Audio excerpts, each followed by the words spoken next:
Abra comigo em Mateus capítulo 13, de 1 a 5.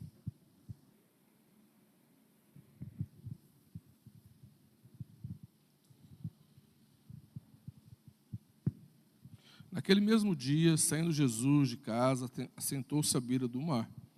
E grandes multidões se reuniram perto dele, de modo que entrou num barco, e se assentou, e toda a multidão estava em pé na praia. E de muitas coisas lhes falou por parábolas. E dizia: Eis que o semeador saiu a semear. E ao semear, uma parte caiu à beira do caminho, e vindo as aves a comeram. Outra parte caiu em solo rochoso, onde a terra era pouca, e logo nasceu, visto não ser de profunda a terra. Saindo, porém, o sol a queimou, e porque não tinha raiz, secou-se. Outra caiu entre os espinhos, e os espinhos cresceram e a sufocaram. Outra, enfim, caiu em boa terra e deu fruto, a 100, a 60 e a 30 por um. Quem tem ouvidos para ouvir, ouça. Pai, no nome de Jesus, eu peço a Tua misericórdia, a Tua graça sobre as nossas vidas, Senhor. Fala comigo, ó Deus, e fala com cada irmão que está aqui, Senhor. Deus, nós necessitamos ser ministrados por Ti, necessitamos ser edificados da Tua palavra, Senhor. Deus, querido, libera a Tua unção sobre as nossas vidas, Pai. Libera a Tua unção, Senhor. Ó Deus amado, edifica nossas vidas na Tua palavra, Pai, em nome de Jesus. Amém. Glória a Deus. Mais para frente, Jesus explica essa parábola, ele mesmo explica para os discípulos, e ele diz que a semente é a palavra de Deus, né? E a palavra é importante, a Bíblia, a palavra de Deus é importante para a sua vida, né? Muitos me perguntam e me questionam aonde eu vou, falam: pastor, mas a Bíblia foi escrita por homens, né? Quem escreveu a Bíblia, né? Como foi escrita a Bíblia, né? Eu sempre digo a mesma coisa. A gente sabe que a Bíblia foi escrita por homens inspirados pelo Espírito Santo, né? Mas a grande questão é que a Bíblia funciona. A palavra de Deus funciona na vida das pessoas, né? E tem um ditado que fala que contra fato não há argumento. E a palavra de Deus, ela funciona na vida das pessoas, dá certo, né? A maior prova de que a Bíblia não é apenas um livro qualquer, a maior prova de que a Bíblia não é apenas um livro que homens escreveram, né, é que quando alguém lê a Bíblia e coloca em prática e vive a palavra, ela funciona. E se funciona na vida de algumas pessoas, funciona na nossa também. Amém? Augusto Cury, ele é um psicanalista que era ateu, e ele diz que ele começou a ler a Bíblia para provar que Deus não existe. Ele começou a estudar a Bíblia para provar que Deus não existe. E se converteu. E hoje é cristão, serve a Deus, e escreve livros falando de Jesus. Um dos maiores escritores da língua portuguesa hoje, tem muitos livros, que começou a ler a Bíblia para provar que ela não era verdadeira e que Deus, o Deus que você serve, não existe. E ele se tornou um cristão, né? Quantos lembram do testemunho do Khaled? Khaled, muçulmano, família muçulmana, criado no islamismo, ele esteve aqui já várias vezes, e aí a mãe dele coloca a Bíblia e o Alcorão na cama dele. A mãe dele havia se convertido, o pai dele, para ele não se converter, mandou ele de volta para o Líbano, para ele ficar lá no Líbano, porque a mãe havia se convertido, ele não queria que o filho também se convertesse, mandou para o Líbano, mas ele disse que o dinheiro do pai acabou e o pai teve que trazê-lo de volta, não tinha como mantê-lo no Líbano. Ele volta e ele questiona a mãe, e a mãe coloca a Bíblia e o Alcorão em cima da cama dele, manda ele ler e escolher o que ele queria. E quando ele lê a Bíblia, ele tem uma experiência com Jesus e muda a vida dele, e hoje ele é um pastor e serve a Deus. Por quê? Fala para o irmão que está ao teu lado, a Bíblia funciona. A Bíblia funciona. Eu gosto muito da história daquele maconheiro, e onde eu vou eu conto. O maconheiro ganhou aquele Novo Testamento. Quem já ganhou aquele Novo Testamento dos Gideões? Que ele tem aquelas folhinhas, ele é pequenininho assim, e a folha de seda, antigamente a folha de seda, ele falou, nossa, daqui dá certinho para enrolar maconha, né? A folha já é prontinha, é só colocar a maconha, enrolar, né? E ele falou, eu vou usar esse Novo Testamento aqui para fumar maconha. Mas ele era um maconheiro ético. E ele disse assim, não é legal, não é correto eu fumar antes de ler, já que eu ganhei para ler. Então ele fumou aquelas primeiras páginas, né, que são as apresentações, mas quando começa os evangelhos, ele começa a ler. Então ele lia a primeira folha e depois fumava a folha, né? Ele lia outra folha e fumava a folha, né? E aí ele leu Mateus, Marcos, Lucas, quando chegou em João se converteu, né? Ele literalmente fumou a Bíblia, né? Mas fez efeito e ele se converteu, porque a Bíblia funciona, amém? Quando você olha para os Estados Unidos e vê um país que é o país mais rico do mundo, e um país forte, e aí você olha para o Brasil, que realmente, literalmente, é uma terra que mana leite e mel, aqui tem água em abundância, aqui tudo que se planta dá, né? Como escreveram na época, e aí você vê o país, nosso país sofrendo, não consegue decolar, não consegue se desembaraçar, e aí você olha para os Estados Unidos, que tem uma série de adversidades, lá tem furacão, tem terremoto, tem um monte de deserto, tem neve, e é o país mais poderoso do mundo. A diferença é que os Estados Unidos, eles foram colonizados por evangélicos, que fugindo da Europa, da perseguição, foram para os Estados Unidos para estabelecer uma pátria cristã. Então, os princípios daquele país são cristãos, são evangélicos, é na Bíblia. E as pessoas ali começaram a aprender a ler e escrever para poder ler a Bíblia. Então, eles ensinavam os filhos a ler e a escrever para poder ler a Bíblia. E isso gerou uma nação poderosa. Enquanto o Brasil foi colonizado só por exploração. E nunca se preocupou em ensinar as crianças na palavra de Deus. Então nós temos uma sociedade hoje que tem muitos problemas, e principalmente porque o seu alicerce, a sua base, não é estabelecida na palavra de Deus. E o nosso Brasil só vai mudar e vai deixar de ser o que nós estamos vendo para ser uma nação realmente estruturada o dia que esta palavra aqui, essa Bíblia, se tornar a base da nossa nação. Amém? Aí o Brasil muda. Não são políticos, não são programas sociais que vai mudar essa nação, mas a estrutura da sociedade tem que mudar. Se a estrutura do Brasil se tornar baseada na palavra de Deus, esse país tem tudo para ser a melhor nação do mundo. Mas é a palavra que muda. Amém? A Bíblia funciona. Aí quando você lê Josué 1:8, ele fala assim, Deus falando para Josué, Josué, medita nesse livro de dia e de noite, e tenha cuidado em fazer tudo quanto nele está escrito. Olha, pensa, medita, dia e noite, e tenha cuidado em fazer tudo o que está escrito. Aí ele libera uma palavra fantástica, que essa palavra se cumpra na sua vida. Então serás bem-sucedido e prosperarás. Amém? O sucesso, a prosperidade está em você observar, meditar na palavra e cumprir o que está escrito nela. Amém? Jesus, em João 15, ele diz assim para os discípulos, vós estáis limpos pela palavra que eu vos tenho falado. Então a palavra de Deus é que limpa a nossa vida. Assim como você precisa tomar banho todos os dias, e se não tomar banho, vai dar problema para nós que vamos estar do seu lado, né? Se não der para você, para nós vai dar, né? 3 dias sem tomar banho, a coisa fica séria, né? Nosso espírito e a nossa alma também precisa ser lavado pela palavra de Deus, amém? O Salmo 119:11 fala assim, olha, guardei a tua palavra no meu coração para não pecar contra ti.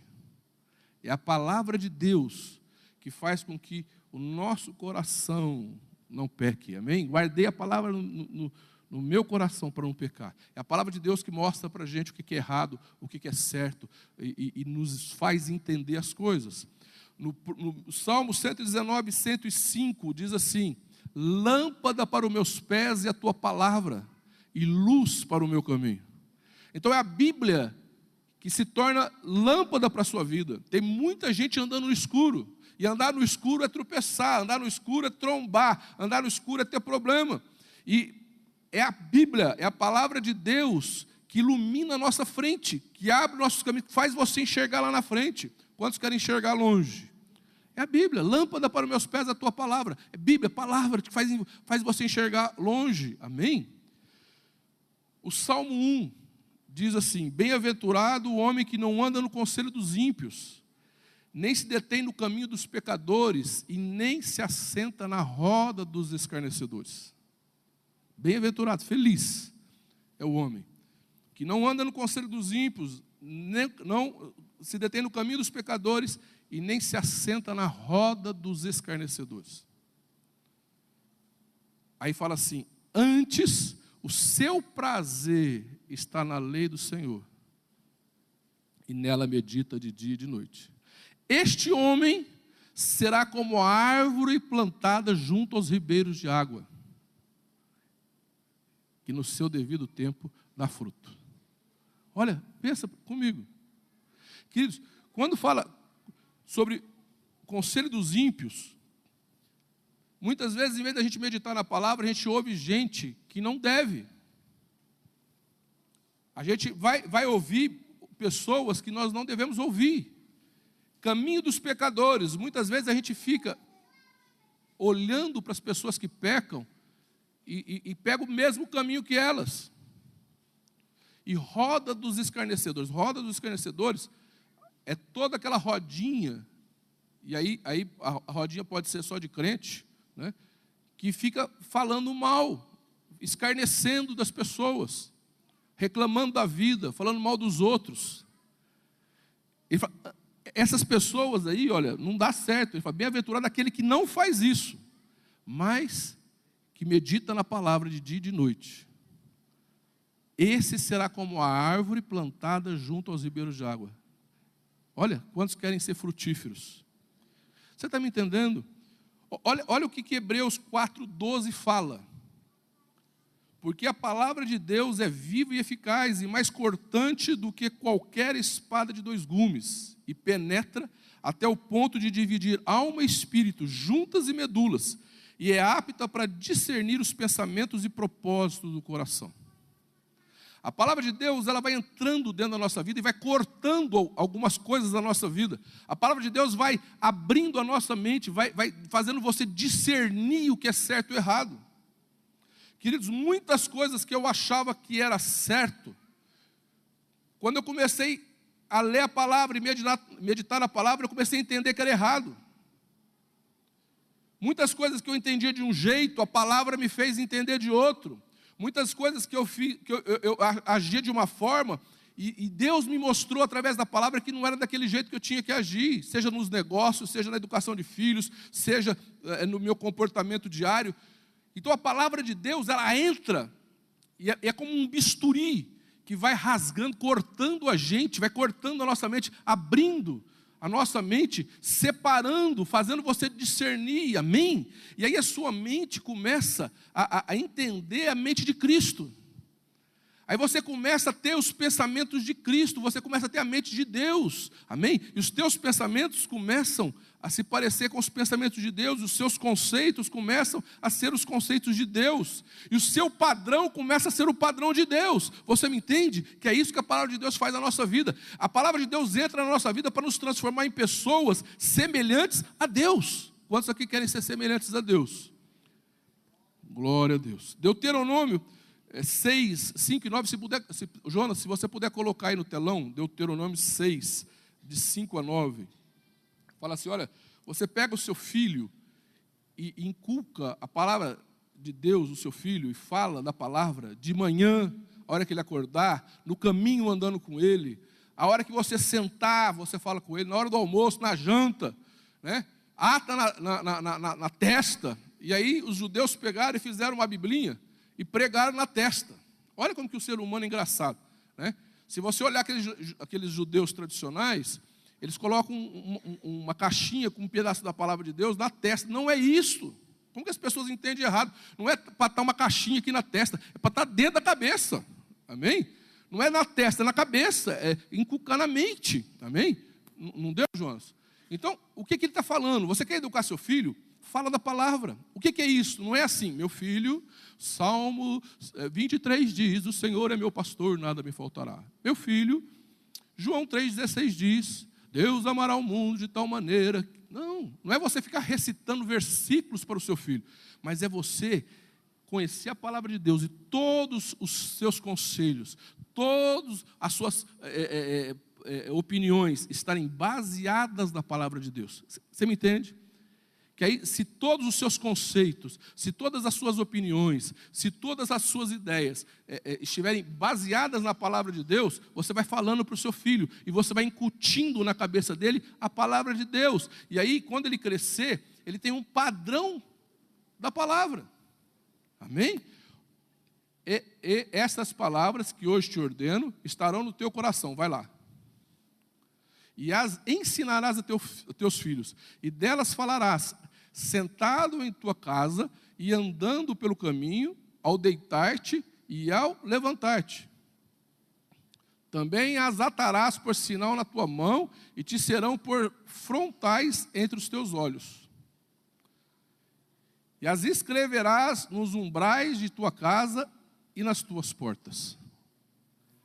Quando, pois, o Senhor teu Deus te introduzir na terra que com juramento te prometeu a teus pais... aí eu já terminou. Então, qual que é o conselho de Deus? Fala da palavra, ensina a Bíblia, amém? Orienta a palavra, fala. Os nossos conceitos, o nosso pensamento, as nossas ideias tem que estar baseada na palavra. Fala para o teu irmão que está do teu lado aí, fala, a Bíblia funciona.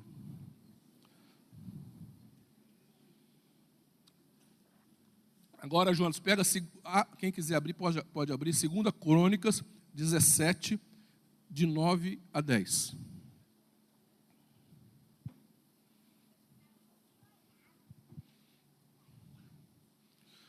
Segunda Crônicas 17, de 9 a 10.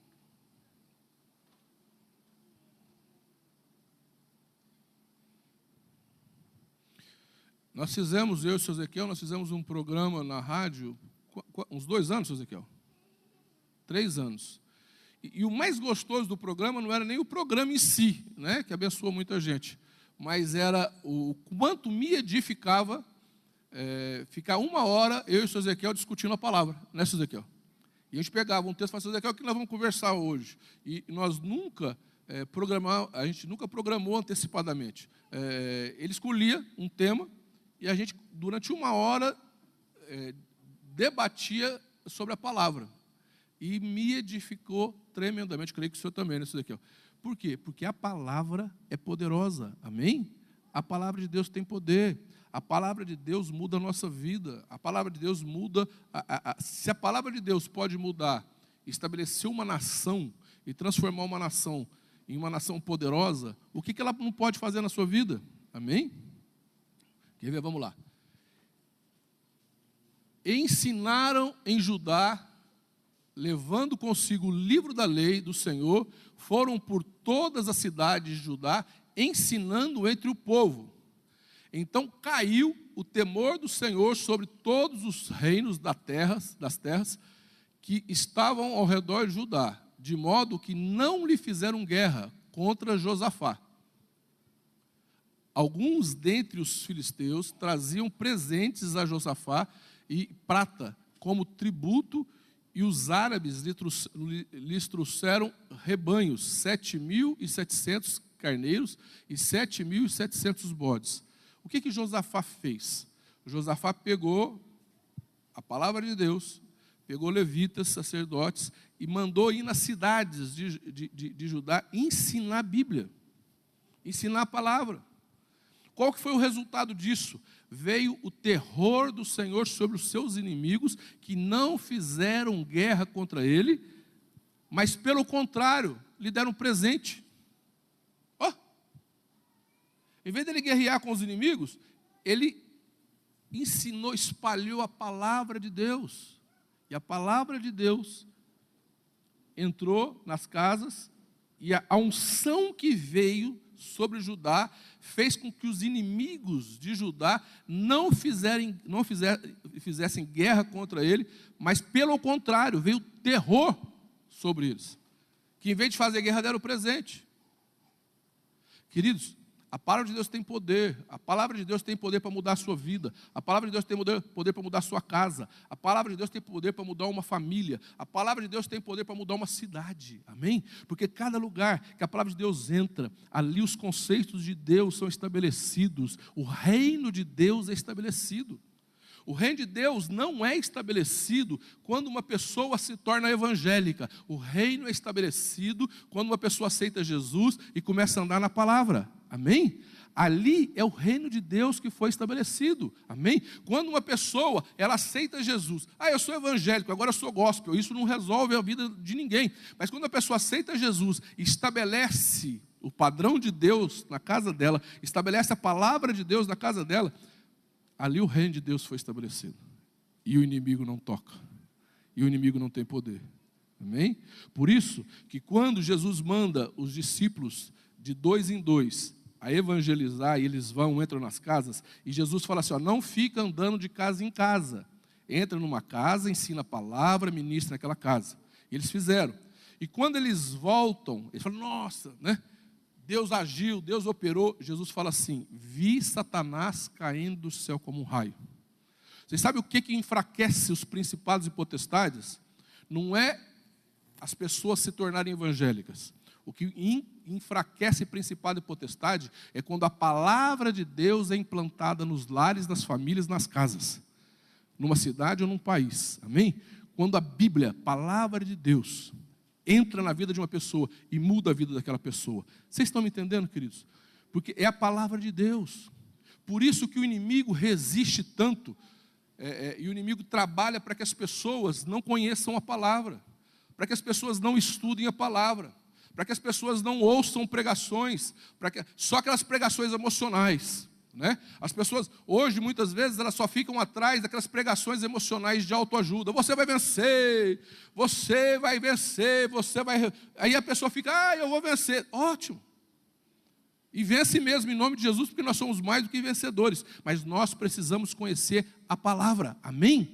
Você precisa conhecer a palavra, você precisa entender a palavra, você precisa estabelecer a palavra na sua casa, você precisa, a sua linguagem tem que ser segundo a Bíblia. O que você fala, o conselho que você dá, o padrão de vida seu tem que ser baseado na palavra de Deus. O seu filho tem que ouvir da sua boca ensinamentos baseados na palavra.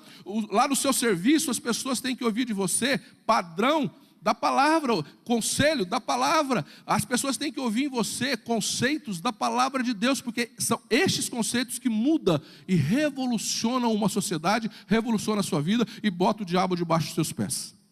Você me entende? Que a palavra de Deus tem poder. Por isso que há uma resistência muito grande para que as pessoas estudem a palavra, conheçam a palavra.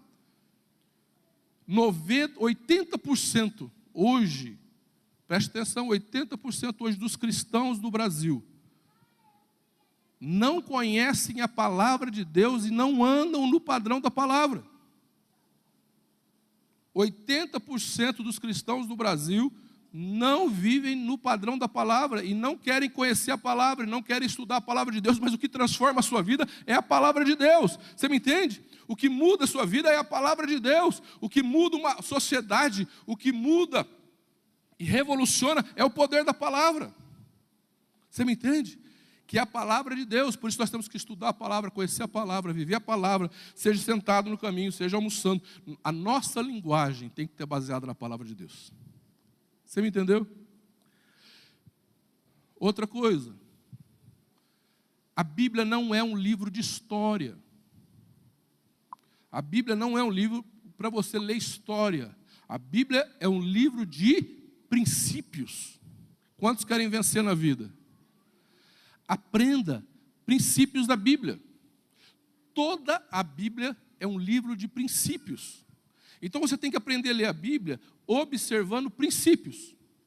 Por exemplo, quando Eva está conversando com a serpente, está lá, né, conversando com a serpente, aí a Eva fala assim, não, eu não posso comer desse fruto, porque se eu comer desse fruto eu morro.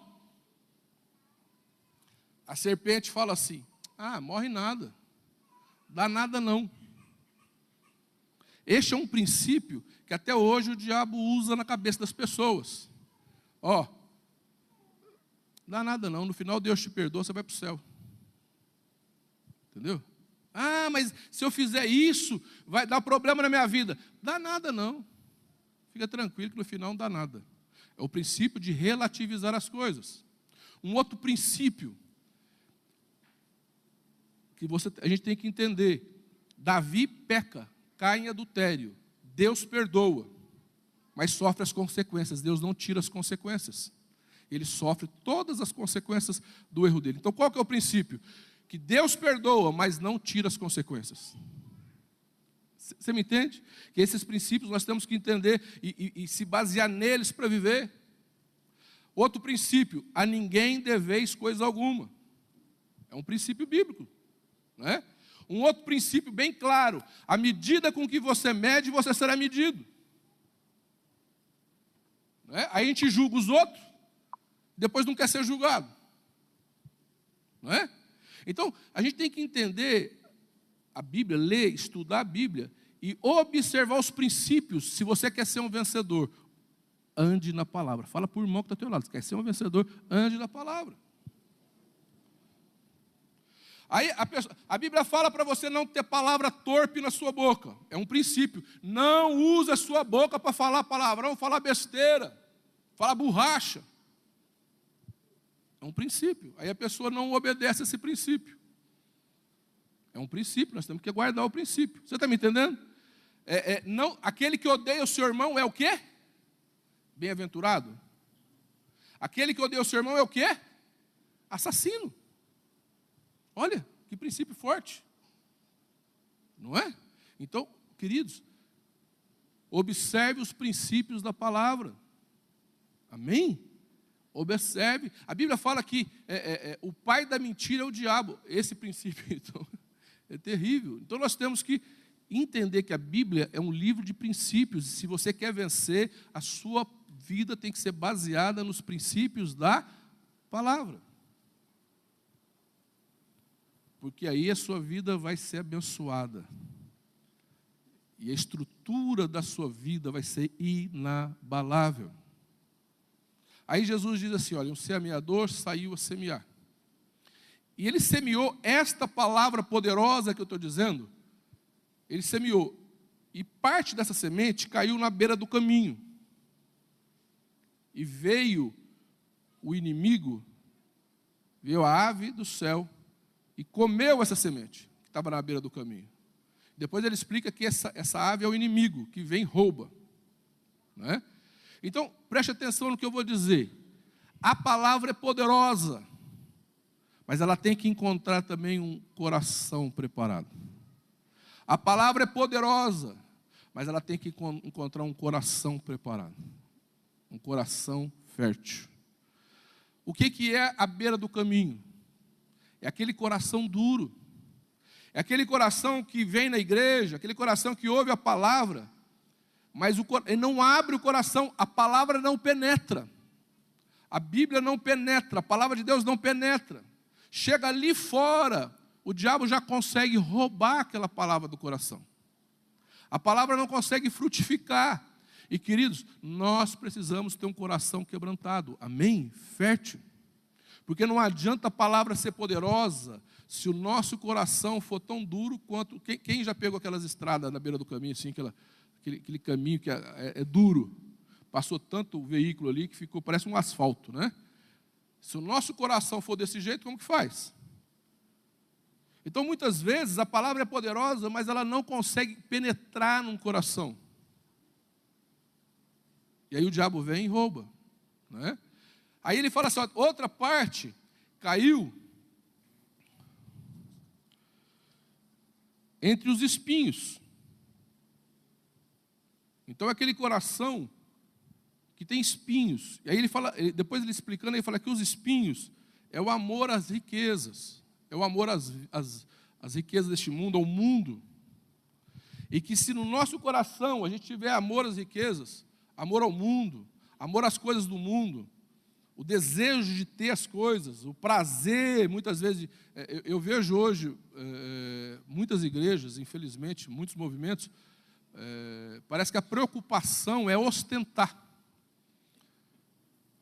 E aí, muitas vezes, parece que se você não tiver um anel de ouro, se você não tiver um sapato de pelica, se você não tiver uma bolsa daquela assim de couro, se você não tiver um terno não sei das quantas, você não é ungido. E parece que a unção está na indumentária, né? Ou no carro. Teve uma missionária que falou para mim assim, eu nunca vi uma pessoa com uma igreja desse tamanho andar de Siena. Eu falei, porque o carro é muito bom? Será que ela está achando que eu estou andando com um carro muito bom, né? Ela falou, não, porque o carro é de pobre. É carro simples. Ué, o que meu carro tem a ver com a igreja? Ela não falou por maldade. Ela quis dizer assim, que hoje, muitas vezes, para ser pastor, você tem que ter um bom carro. Aí eu quero, viu, gente? Se alguém quiser me dar, mas... se alguém quiser me presentear com um carro, não tem problema, mas eu não precisa disso, né? Não é isso que vai fazer a minha vida, né? Não é isso que vai marcar ou determinar a unção que está sobre a minha vida, né? Não é a roupa que você usa, ou o carro que você anda, ou qualquer tipo de ostentação que vai marcar unção na nossa vida. E muitas vezes isso é um perigo. Quando a nossa preocupação, o amor ao mundo, as riquezas, a preocupação em ostentar, a preocupação em ter, a preocupação em ser, se torna grande na nossa vida. Sabe, você pode ter um avião, se esse avião não estiver no seu coração. Você pode andar de jatinho particular, Deus pode te dar um jatinho, não tem problema. Se este jatinho não estiver no seu coração, ocupando o lugar de Deus. Mas se esse jatinho estiver no seu coração, ele se torna uma idolatria. Você pode ter um carro. Se esse carro não faz parte, não ocupa o lugar de Deus da sua vida, não ocupa o seu coração. Você pode ter uma mansão, se ela não ocupar lugar no seu coração. Porque a Bíblia fala que o amor ao dinheiro é que é a raiz de todos os males. Você pode ter fortunas, se essa fortuna não virar idolatria no seu coração e não ocupar o lugar de Deus.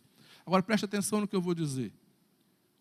O amor à riqueza, o amor ao mundo, é espinhos que sufocam a palavra de Deus. Você não tem que estar preocupado, o James leu, com o que vestir, com o que andar, com o que... Não, você tem que estar preocupado em agradar ao seu Deus e servir ao seu Deus, porque Ele te dá todas as coisas na hora necessária. Amém? Se Deus te der muito, glória a Deus, que Deus te dê 1000 vezes mais. Mas, queridos, não pode ocupar o nosso coração. Amém? Não é o mais importante na nossa vida. Ter não é o mais importante, é ser que é importante. Fala para o irmão que está ao teu lado. Ter não é o mais importante. Você me entende? Quem está me entendendo? Então, os espinhos que ele está dizendo é o amor. O amor ao mundo, à riqueza. Você não pode ter esse tipo de preocupação. Isso não pode ocupar o seu coração. Aí ele fala assim, olha, a outra parte caiu no meio das pedras. E como tinha muita pedra, a palavra, que é a semente, não criou raiz. E aí vem do sol, morreu. O que são as pedras? São as lutas e amarguras da vida. Quem aqui passa luta na vida? Passa luta. Agora preste atenção no que eu vou dizer. Se você for uma pessoa que está sempre amargurada, uma pessoa que está sempre magoada, uma pessoa que está sempre ferida, queridos, isso daí são pedras que têm que ser tiradas da nossa vida, que não permite que a palavra de Deus floresça e crie raízes na nossa vida. a mãe, por favor, dessa criança.